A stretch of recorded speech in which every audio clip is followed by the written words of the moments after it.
muy agradecido de estar con ustedes compartiendo esta información. Seguramente ya la conocen, lo han revisado y nos vamos a enfocar en 3 puntos específicos que espero pueda transmitirles el mensaje que yo he integrado a lo largo de la revisión del tema y de la aplicación con los pacientes a los cuales he atendido. ¿Listo? ¿No agarra? Yo le doy si quiere. ¿Sí? No agarra. Ok. Bueno, pero señalador sí, ¿no? No se ve. Bueno. Voy a tener que acercar la pantalla. Dale a la siguiente, por favor. Bueno, vamos a comenzar con un caso clínico. Seguramente ustedes han tenido muchos de estos pacientes. Ella estuvo con nosotros hace no mucho tiempo, un par de meses en nuestra unidad de cuidado intensivo y tenía una historia semejante a esta. Mujer de 72 años que, como datos de base, tiene historia de hipertensión y diabetes tipo 2 con apego parcial al tratamiento. Es sedentaria, obesidad grado 2 o tal vez más. Niega alergias y ella tiene un antecedente importante que va relacionado con el problema que vamos a revisar, que es cefalea frecuente desde los 34 años de edad, que normalmente ella asociaba al estrés, fue la referencia que nos hicieron sus familiares. La siguiente, por favor. La paciente terminó con nosotros en la unidad de cuidado intensivo debido a que tuvo cefalea progresiva, nuevamente asociada a estrés de inicio, durante 7 días hasta ser incapacitante, momento en el que se asoció a bradilalia, vómito y posteriormente afasia. La paciente no perdió el conocimiento, pero dejó de comunicarse y tuvo un comportamiento anormal, que fue lo que les llamó la atención a los familiares, a los hijos principalmente. Fue que deciden llevarla a valoración por un médico de su localidad. Ella no vivía en la ciudad, o sea, cercana al hospital donde la atendimos, y no estaba más o menos como a 30 minutos, 40 minutos. Fue a su médico de cabecera. Refiere el familiar que encontraron esa presión arterial 210/105 milímetros de mercurio, administraron el tratamiento que en ese momento consideraron prudente, nifedipino sublingual y captopril, y la mantuvieron en observación porque asociaron al descontrol hipertensivo el problema de los cambios de comportamiento. Como no hubo mejoría, la trasladaron a un hospital donde nos encontramos, donde a referencia de la evaluación inicial identificaron una escala Ford de 12 puntos. Siguiente. Dentro de todo el manejo inicial, realizaron una tomografía de cráneo simple, donde documentaron hemorragia intracerebral en región temporal izquierda, calcularon un volumen aproximado de 14 mililitros, con efecto de vector sobre línea media menor a 5 milímetros. La paciente, durante la evolución de las primeras horas de estancia en el servicio de emergencias, presentó mayor deterioro neurológico, cuantificó una escala Ford de 9 puntos, por lo que decidieron sedar, intubar y conectar a un ventilador mecánico. Siguiente. Y así se quedaron los médicos de nuestro servicio de urgencias. ¿Qué sigue? ¿Qué hacemos con esta enferma, no? La presentamos al neurocirujano, le presentamos a terapia intensiva, le hablamos al neurólogo clínico, le hablamos al radiólogo intervencionista, ¿no? Por ahí salió uno a hacernos el comentario. Entonces, partiendo de esta pregunta, siguiente. Me enfoqué en estos 4 tópicos principales. Vamos a recordar rápidamente las generalidades de la hemorragia cerebral no traumática como una condición patológica específica, algunos mecanismos fisiopatológicos que seguramente ustedes saben y solamente los vamos a mencionar, estrategias para limitar el daño. Aquí es muy importante tomar en cuenta que en los últimos 20 años ha ido incrementando el número de pacientes que desarrollan hemorragia intracraneal asociada a consumo de fármacos anticoagulantes o antitrombóticos, mejor dicho. Y mis conclusiones. Siguiente. La definición. ¿Cómo podemos integrar el concepto de hemorragia intracerebral espontánea? Se refiere a una lesión cerebral atribuible a extravasación, una rotura vascular habitualmente, aguda de sangre en el tejido cerebral, pero esto también se puede distribuir hacia otras estructuras dentro del espacio intracraneal, como serían el sistema ventricular y los espacios subaracnoideos. Es el segundo subtipo más frecuente de los accidentes vasculares cerebrales y la epidemiología es muy variable. Ahí les pongo un mapa de una publicación de hace 2 años, en donde, de acuerdo a los colores, entre más oscuro es el azul, menos prevalencia, incidencia de casos de hemorragia por cada 100,000 habitantes se han desarrollado, se han identificado, y países que superan los 80 casos, ¿no? Se asocia principalmente a 2 condiciones: raza, y edad, es lo más frecuente. Se dan cuenta, raza o personas con ascendencia africana tienen más riesgo de desarrollar accidentes vasculares cerebrales, y asiáticos. De hecho, la comparación que han hecho entre los asiáticos y las personas con ascendencia africana es más frecuente en asiáticos, ¿ok? Y hay subgrupos, por ejemplo, en la población de Norteamérica, que a pesar de tener ascendencia caucásica, la posibilidad de desarrollar más frecuente hemorragias intracerebrales existe en comparación con el resto de población heterogénea de origen racial. Puede ir desde el 10% en los países del norte de Norteamérica hasta el 50% en países asiáticos y africanos. La letalidad es muy alta, 25% de los pacientes fallecen en los primeros 7 días, y hasta el 49% de los enfermos que desarrollaron la hemorragia cerebral pueden morir hasta el año, y eso pues evidentemente no es atribuible a la hemorragia propiamente, ¿no?, sino a las consecuencias de la lesión secundaria, o sea, la hemorragia y todo lo que tiene que ver con la evolución intrahospitalaria, las infecciones principalmente. 50% de los fallecimientos suceden de ese 25% previo antes de las 48 horas de la evolución del padecimiento. 60% de los pacientes quedan con discapacidad grave.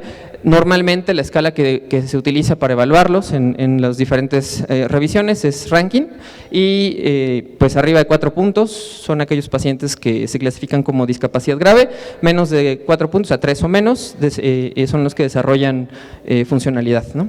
Y de ahí la que tenga que ver con dependencia o no para sus actividades cotidianas. Siguiente. Y saben los diferentes mecanismos que desarrollan las hemorragias cerebrales: aneurismas pequeños, aneurismas mayores a 1 centímetro, infartos cerebrales que se transforman hacia hemorragia, ya sea por evolución de la enfermedad o por tratamiento fibrinolítico, enfermedades de estenosis vasculares, trombosis venosas cerebrales, vasculitis, PRES también pueden generarlo, y por ejemplo fístulas durales de las arterias de esas estructuras. Siguiente. Recordar nada más que pues evidentemente se rompe el vaso, se extravasa la sangre y ocupa un espacio entre el tejido cerebral o en las estructuras que mencionamos, ventricular o región subaracnoidea.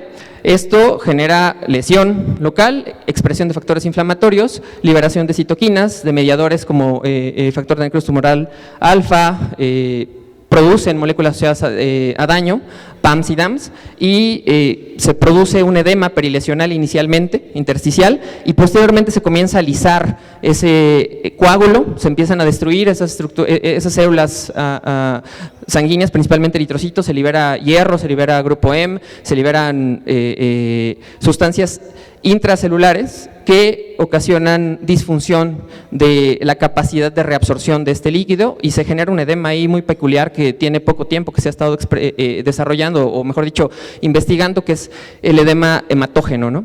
Y la realidad es que es lo que condiciona, además de la lesión primaria, perpetuar la lesión secundaria. Siguiente.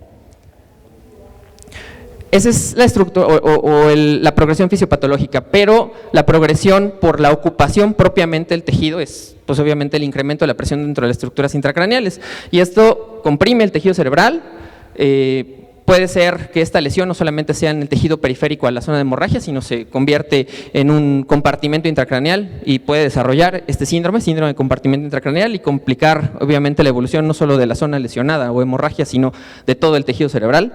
Y eso particularmente es lo que detona las complicaciones secundarias, que pueden ser desde los primeros minutos hasta horas o días, y es lo que se ha buscado contener, limitar, ¿no? Sabemos que aquellos pacientes que tienen criterios claros para controlar esta expansión del hematoma y contener y revertir el efecto compresivo intracraneal, se tienen que operar, ¿no? Pero hay pacientes que no se pueden operar o no tienen condiciones quirúrgicas categóricas, y son aquellos en los que tenemos que limitar el daño.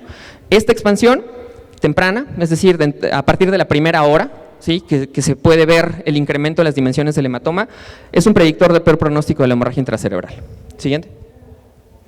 Entonces esto es a lo que nos tenemos que enfrentar y es a lo que tenemos que buscar y es el objetivo de la sensibilización de esta plática. Tenemos la lesión primaria, que es la expansión del hematoma, eleva la presión intracraneal, puede condicionar hidrocefalia, evidentemente como primera posibilidad si está obstruyendo el flujo del líquido cefalorraquídeo, obstruye la salida del líquido cefalorraquídeo y genera hidrocefalia, la hemorragia intraventricular y si es que esta compresión, ya sea a nivel del tejido cerebral o de los espacios subaracnoideo o ventriculares, generan incremento de la presión dentro del cerebro, pues busca desplazar alguna estructura para compensar ese incremento de dimensiones y genera las hernias intracraneales. Esto sucede habitualmente en las primeras 6 horas, 4 a 6 horas, pero evidentemente desde el minuto 1 después de que se rompe el vaso y se extravasa la sangre, comienza. Y la lesión secundaria va a determinar edema cerebral, expresión de citoquinas, lisis eritrocitaria y toxicidad celular, que esto habitualmente aparece después de las 4 o 6 horas de haber sucedido la hemorragia. Entonces, si se dan cuenta, si queremos contener la lesión primaria y evitar o disminuir la intensidad de la lesión secundaria, tenemos que trabajar antes de las 6 horas. Y si tenemos ya establecida la lesión secundaria, como en esta señora que llegó con nosotros, pues tenemos que buscar frenar todas estas condiciones que empeoran el funcionamiento cerebral. Siguiente. En esta línea de tiempo, no nos vamos a profundizar mucho. Si se dan cuenta, en los primeros minutos hasta las 4 o 6 horas, el efecto de masa, la necrosis del tejido, la lesión por compresión perilesional y el colapso o ruptura microvascular perilesional o periférica al hematoma van a condicionar el daño. Y en el recuadro gris superior, hay 3 estrategias potenciales que pudiéramos implementar para contener y en la medida de lo posible frenar el daño, la expansión del hematoma, que es disminuir la presión arterial. Eso es de las recomendaciones que se han ido transformando en el tiempo y actualmente se ha establecido la recomendación de que todo paciente que llegue con descontrol hipertensivo con presión arterial sistólica arriba de 160 milímetros de mercurio, en la primera hora tras el abordaje e idealmente en la primera hora de haber sucedido la hemorragia, el paciente tiene que estar controlado y mantener presiones sistólicas no mayores a 140 milímetros de mercurio. Evacuación del hematoma, si es quirúrgico, tiene criterios quirúrgicos ese hematoma intracraneal, hay que operarlo. Entre más rápido lo liberen es mejor y disminuye la posibilidad obviamente de la evolución hacia la lesión secundaria. Y tratamiento hemostático. A lo que se va a enfocar el tratamiento hemostático principalmente es si el paciente es consumidor de algún antitrombótico, revertirlo. Pero si es un paciente que no es consumidor de antitrombóticos, ¿existirá alguna estrategia que podamos implementar en estos pacientes de hemorragia intracraneal espontánea para limitar la expansión del hematoma? Es posible, ha habido varios estudios, ahorita vamos a mencionar el que tiene mejor evidencia. Siguiente. Y bueno, de aquí es qué esperamos con nuestra atención, ¿no? Si buscamos hacerlo rápido, si buscamos hacerlo preciso para un objetivo en particular que es evitar la expansión del hematoma, debemos buscar qué consecuencia va a tener esa intervención, ¿no? Normalmente, antes del año 2000, el objetivo del tratamiento de los pacientes con accidente vascular cerebral era evitar que fallecieran, ¿no? Ahora se ha puesto en una balanza si evitar que fallezcan es suficiente para que consideremos como efectivo el tratamiento de los pacientes neurocríticos. Aplica para todos, traumáticos o no traumáticos. Entonces, siempre que decidamos intervenir en un paciente neurocrítico, tenemos que pensar si buscamos solamente que no se muera o buscamos que funcione, ¿no? Y son 2 polos. Si funciona, vive, evidentemente, ¿no? Y vive bien, pero si solo buscamos que viva, no sabemos si va a funcionar bien. De ahí la prioridad en el frenar, en el detener la expansión de este hematoma. Siguiente. Hablando de uno de los pilares que controlan el incremento de las dimensiones de la hemorragia, es el control de la presión arterial y hasta la fecha sigue vigente los 2 principales artículos que demostraron que esa meta de presión arterial, 140 milímetros de mercurio en los pacientes que evidentemente fueron ocasionados o la hemorragia fue ocasionada por descontrol hipertensivo, debemos mantener.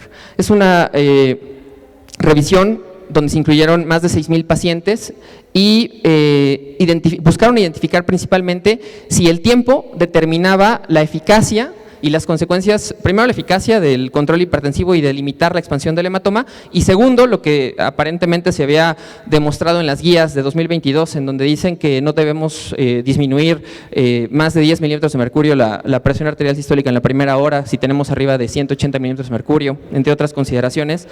Ellos identificaron que si controlaban la presión arterial, o en aquellos pacientes mejor que controlaban la presión arterial por debajo de 140 milímetros de mercurio, la presión sistólica en la primera hora, y la mantenían así durante el tiempo, ¿sí?, que duraba el paciente con esa dificultad en el descontrol hipertensivo y con el riesgo de la lesión secundaria, no había ninguna complicación en el hematoma. No crecía el hematoma, no generaba isquemia perilesional, no se expandía más la lesión secundaria por la disfunción del flujo sanguíneo cerebral.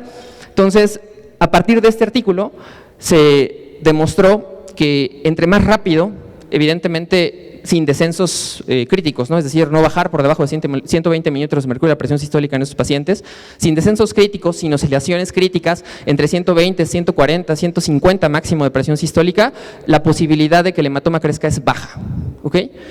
Tenemos hasta 3 horas, difícilmente pueden llegar los pacientes en nuestro medio en este tiempo de evolución, pero bueno, si es posible, podemos contener la expansión. El grupo BASC, que es este grupo, destacó la importancia del reconocimiento temprano, el traslado de estos enfermos y el inicio inmediato de tratamiento de los pacientes con hemorragia intracraneal. Y otra consecuencia que se había advertido en las guías asociado al descenso o al control inmediato de la presión arterial a estos valores era alteraciones o consecuencias negativas renales y cardiovasculares. La realidad es que no hubo alguna consecuencia que incrementara la mortalidad en estos pacientes estadísticamente significativa.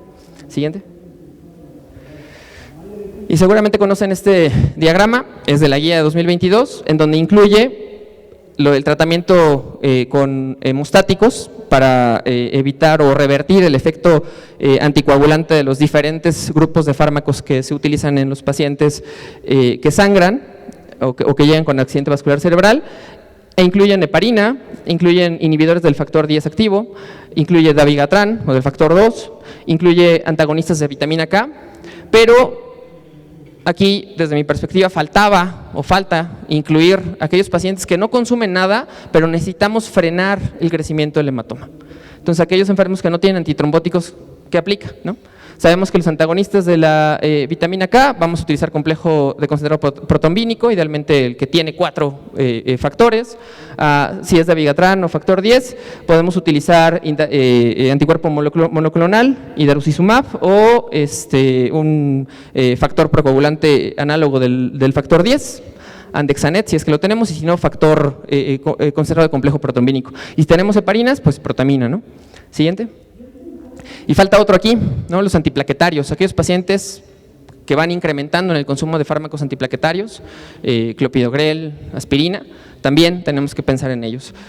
Recuerden que no se activa a través de una cascada progresiva, uno tras otro, el efecto fisiológico de la coagulación, sino ya es una actividad simultánea entre las células, la teoría celular, donde las plaquetas se activan, y el factor tisular se expresa por otro lado y permite la formación de la red de fibrina y la polimerización evidentemente del fibrinógeno para generar el entramado y se anclen a las plaquetas. Entonces tenemos que evaluar de manera simultánea tanto los factores de coagulación alterados como las células, principalmente las plaquetas. Siguiente.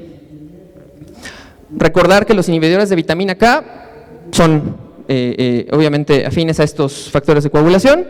Y ¿qué recomendaciones nos dan para administrar los hemostáticos en estos enfermos?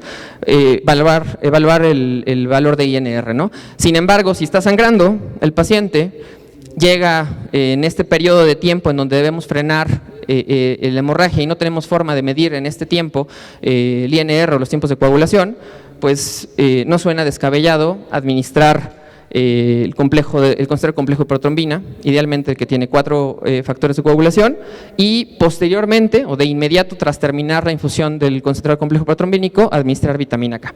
De esta manera reducimos el riesgo de que por el efecto anticoagulante de estos inhibidores el paciente tenga peores desenlaces. Siguiente.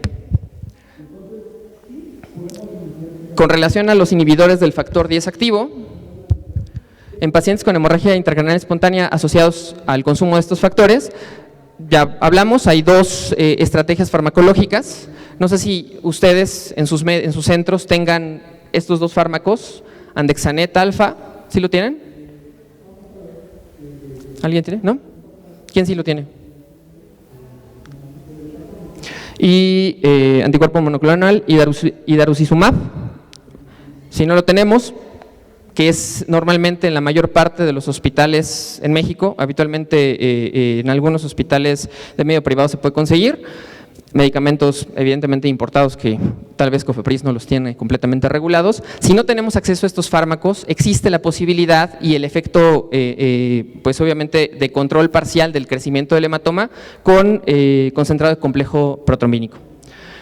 También es muy importante conocer de la manera, pues obviamente más asertiva, cuándo fue la última dosis que consumió el paciente, particularmente de dabigatran, antes de que llegara con ustedes. Si tiene menos de 8 horas, idealmente menos de 4 horas, pueden utilizar carbón activado para inactivar el efecto del dabigatran, y si pese a eso sigue con efecto anticoagulante, incluso puede ser candidato a eliminación extracorpórea con terapia de reemplazo renal lenta continua. ¿Por qué? Porque el mecanismo de eliminación de este fármaco habitualmente es por vía renal.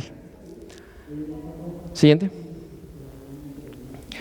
Aquellos pacientes que utilizan heparinas, hospitalario por ejemplo, ¿no? Aquel enfermo que está hospitalizado, que llegó por cualquier otra cosa, que tiene tratamiento antitrombótico con heparina bajo peso molecular o heparina no fraccionada y desarrolla hemorragia intracraneal, es importante saber el tiempo y la dosis que se le ha administrado de este fármaco para utilizar protamina. En ambas heparinas es útil, en la heparina que tiene mejor efecto, obviamente de antídoto sobre el efecto anticoagulante de la heparina, es con la no fraccionada, y con la heparina de bajo peso molecular, si no tienes algo diferente, pues puedes considerar el efecto inhibidor de la anticoagulación con la protamina. Si van a utilizar protamina en la heparina no fraccionada, lo ideal es utilizar 1 miligramo por cada 100 unidades de heparina no fraccionada que se administraron al paciente. Si van a utilizarlo con heparina de bajo peso molecular, por cada miligramo de heparina de bajo peso molecular hay que administrar la misma cantidad de protamina. Siguiente. Y aquí me detengo un poquito. Fármacos antiplaquetarios. ¿Quién ha visto, quién ha utilizado en aquellos pacientes que llegan con hemorragia intracraneal con el objetivo de contener o que no expanda más el hematoma, fuera de un contexto quirúrgico, transfundir plaquetas, transfundir aferis plaquetaria, concentrados plaquetarios? Ok. ¿Los demás no? ¿O no han tenido ese escenario, no? La realidad es que es muy frecuente y se entiende. De hecho, las recomendaciones antes de 2010 hablaban acerca de que era una posibilidad la administración de plaquetas, obviamente libres de efecto anticoagulante o de efecto bloqueador de anclaje hacia la red de fibrina, con pues obviamente transfusión de aféresis o concentrados plaquetarios. Sin embargo, este artículo, Patch, en 2016, identificó qué tan factible y qué tan positivo era el efecto anticoagulante y de limitación de la expansión del hematoma en aquellos pacientes que consumían fármacos antiplaquetarios, principalmente aspirina, ácido etilsalicílico, con la administración de plaquetas. Y la realidad es que no hubo ninguna consecuencia positiva. Evaluaron dos cosas: que se murieran y que a 30 días y a 3 meses, y que pues no creciera el hematoma. Y el no crecimiento del hematoma lo evaluaban, si no fallecían, cómo quedaban en cuanto a funcionalidad. Y la realidad es que aquellos pacientes, evidentemente no quirúrgicos, que recibieron plaquetas, transfusión de plaquetas, tuvieron más desenlaces negativos en cuanto a funcionalidad. Hubo más pacientes con escala de funcionalidad arriba de 4 puntos. Y evidentemente las consecuencias mortales al año eran mayores. Por lo tanto, Patch demostró que no debemos utilizar plaquetas en aquellos pacientes que no son candidatos a tratamiento neuroquirúrgico para limitar la expansión del hematoma. Solamente está validado la administración de plaquetas en aquellos pacientes que se van a someter a tratamiento neuroquirúrgico para liberar el hematoma y tienen mayor riesgo de sangrado asociado a ello. Son los únicos en los que sí podemos administrarlo. Siguiente. Y bueno, para finalizar y hablar sobre aquellos enfermos que no tienen tratamiento antitrombótico, que desarrollan hemorragia cerebral espontánea, ¿tenemos alguna estrategia, alguna herramienta farmacológica para limitar el sangrado, para limitar la expansión del hematoma? Siguiente. Cochrane hizo con la última de 2023 4 revisiones con esta misma pregunta. ¿Hay fármacos que se pueden utilizar en los pacientes en estas condiciones? Y los primeros 3 publicaciones, 2006, 2009 y 2018, no encontraron alguna recomendación que pudieran dar. De hecho, en 2023 tampoco, para limitar o para reducir el fallecimiento. Sin embargo, dentro de los resultados secundarios, identificaron que sí podía limitar la expansión del hematoma desde la primera hora hasta el día 7. No impactó en la mortalidad, es una realidad, pero mencionan que se dejó de lado el contener el resto de condiciones que empeoran la evolución neurológica, como son la presión arterial, el descontrol metabólico, el descontrol glucémico, la temperatura y el desarrollo de infecciones tempranas. Entonces, partiendo de ahí, siguiente, los chinos fueron los que detonaron esta recomendación subjetiva, aislada, en donde aquellos pacientes que desarrollaban hemorragia intracerebral espontánea y tenían menos de 4 horas de evolución desde el momento del sangrado hasta la llegada a la atención médica, podían recibir ácido tranexámico a dosis convencionales, las que ustedes conocen para la hemorragia traumática, y había limitación de la expansión del hematoma. Hicieron tomografías seriadas, 2, 4, 6 horas, y vieron que en las primeras 24 horas no se expandía, incluso hasta los 7 días, y se contenía el resto de atención, ¿no? Se buscaba mantener la presión arterial sistólica estable, se buscaba mantener una presión de perfusión cerebral correcta, se buscaba mantener niveles de glucosa estandarizados para el paciente neurocrítico y que no desarrollaran fiebre. Estos pacientes no se sometieron a cirugía, no creció más el hematoma y el desenlace funcional, ¿sí?, además de mortalidad, si tuvieron esa condición de cuidado, el desenlace funcional era con una escala de Rankin menor a 3 puntos. Lo demás, no, mortalidad, tiempo de estancia hospitalaria, entre otras condiciones primarias, nada, ningún resultado positivo, pero en el control o en la limitación de la expansión del hematoma fue útil. ¿Y ellos qué recomiendan? ¿Hay otros fármacos hemostáticos que pueden utilizarse? Sí. Factor 7, por ejemplo, ¿no? Pero no hay alguna evidencia que marque diferencia en estos 2 resultados primarios, que es que no se muera y que tenga mejor resultado funcional. Pero hablan de individualización del tratamiento hemostático en los enfermos con hemorragia cerebral y han salido varias publicaciones desde 2011 más o menos de utilizar pruebas viscoelásticas para identificar si los pacientes que desarrollan hemorragia cerebral espontánea tienen alguna deficiencia de factores de coagulación o en los tiempos de acción o de activación de los coágulos. Han utilizado concentrado fibrinógeno, han utilizado factor 7, han utilizado complejo protrombínico, entre otros, y los resultados han sido variables, pero el objetivo apunta hacia la individualización del tratamiento hemostático. Siguiente. Y bueno, si el paciente sangra del cerebro, pues es un paciente que pierde o tiene alto riesgo de perder la autorregulación cerebral, ¿no?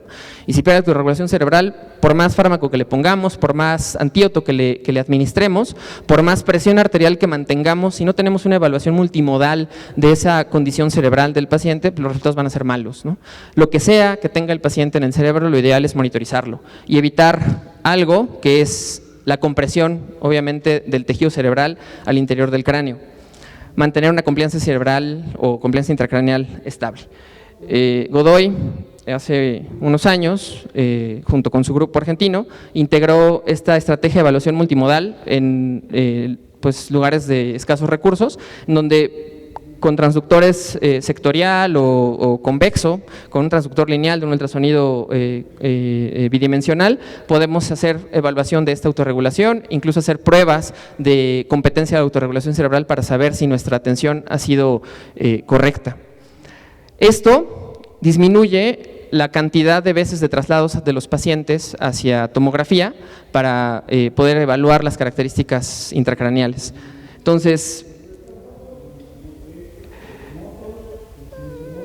tomando en cuenta todo lo que hemos hablado, el mecanismo fisiopatológico, los puntos clave que tenemos que cuidar para evitar que se expanda el hematoma, que son el control clínico, la evaluación y mantenimiento de la presión arterial estabilizada, la administración de los antídotos en caso de aquellos pacientes que consuman anticoagulantes o antitrombóticos, y en aquellos pacientes que no lo hacen, algún fármaco que posiblemente pueda reducir el crecimiento del hematoma. Más esto, podemos evidentemente reducir las consecuencias negativas y la lesión secundaria. No sé si tengan… Siguiente. No sé si tengan alguna pregunta hasta aquí.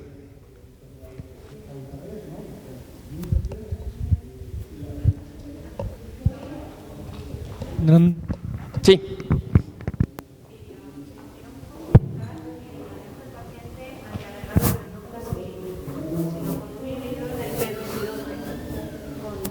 Ticagrelor, por ejemplo, ¿qué haría con un paciente antiagregado con ticagrelor? Tenemos que, evidentemente, saber el tiempo de administración del fármaco, y si hasta ahorita no hay algún antídoto específico para estos fármacos, al menos publicados acá, pero podemos utilizar concentrado de complejo protrombínico, y en aquellos pacientes que sangran, que están sangrando, no es descabellado utilizar o administrar plaquetas, transfusión de plaquetas. Son las opciones que tenemos acá en nuestro medio. Una pregunta. Una vez que ya hemos tratado con fármacos prohemostáticos para evitar la expansión del hematoma, algo importante es después la tromboprofilaxis farmacológica, o en el caso de esos pacientes que estaban tomando anticoagulantes por una condición cardíaca, etcétera, ¿cuál es el timing para reiniciar su anticoagulación? Principalmente, ¿no? Sí, normalmente, bueno, la recomendación es que esté limitada la expansión del hematoma, 72 horas después de que sucedió el evento hemorrágico y no tuvo incremento, no creció más, no requirió algún tratamiento de evacuación. Y tenemos controlados, pues obviamente, los detonantes de incremento de hemorragia, ya sea por pruebas convencionales de tiempos de coagulación, valoración de plaquetas, INR, o por pruebas viscoelásticas. Se puede comenzar o reiniciar el tratamiento. Inicialmente sugieren heparinas, ya sea de bajo peso molecular o heparina no fraccionada, y después la migración hacia el tratamiento de anticoagulación dirigida, ya sea los inhibidores del factor 2 o del factor 10. Pero evidentemente el riesgo de resangrado existe en menor proporción, y pues hay que estarlo vigilando. Hay que mantener siempre medición de factor factor anti-10A, el TTP, el tiempo de tromboplastina parcial, y el INR. Muy bien. ¿Alguna otra pregunta? Si no es así, despedimos al doctor Misael Espinosa. Ya me están quitando el comercial. Ojalá puedan ir. Nos esperamos allá. Siguiente. Y bueno, las conclusiones que me faltaba decirles. Considero, después de esta integración de información, que la detección temprana, entre más pronto mejor, más la limitación de la expansión del hematoma con las estrategias que tengamos, ¿no? Obviamente aterrizadas a nuestro centro de trabajo, a nuestro medio, contener el hematoma, revertir los anticoagulantes, utilizar hemostáticos si está indicado, y mantener una presión arterial sistólica estable progresivamente, más el cuidado, la vigilancia y la estabilización de la compliancia intracraneal. Podemos tener reducción en la mortalidad, reducción en las secuelas y mejoría de los resultados funcionales de los pacientes. Gracias.